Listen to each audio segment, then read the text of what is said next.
बाबा के धाम चलो मेला घुमाएंगे, भोले का दर्शन होगा जल भी चढ़ाएंगे। भोले का दर्शन होगा जल भी चढ़ाएंगे। बाबा के धाम चलो मेला घुमाएंगे, भोले का दर्शन होगा जल भी चढ़ाएंगे। चलना संभल के भीड़ है रानी, करना नहीं है मन मर्जी।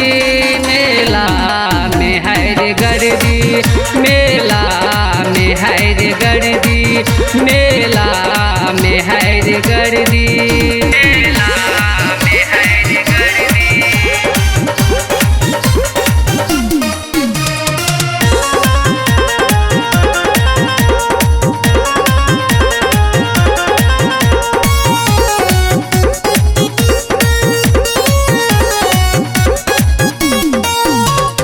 कंधे पे कमर उठा के चलेंगे, हर हर महादेव जपते रहेंगे, हर हर महादेव जपते रहेंगे। सबकी सुनेंगे ये शिव त्रिपुरारी, अपनी अरज हम भी देके रहेंगे।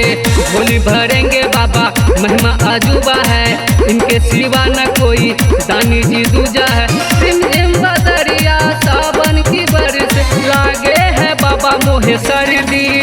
मेला में है रे गर्दी, मेला में है रे गर्दी, मेला में है रे गर्दी, मेला में है रे गर्दी।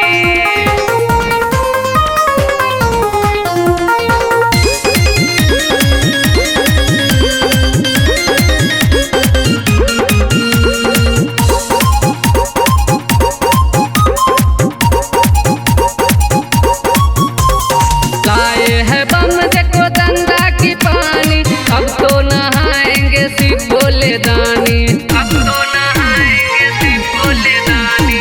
दिल्ली के पातिए बन धतूरा, गाजा की आदत है इनकी पुरानी। डमरू बाजा के बाबा महिमा दिखाएंगे, भक्तों में आके भोला खुशियाँ लुटाएंगे। पहला सोमवारी दर्शन भी होगा, हमने कटा ली है पर्ची। मेला में है रे गर्दी, मेला में है रे गर्दी, मेला में है रे गर्दी।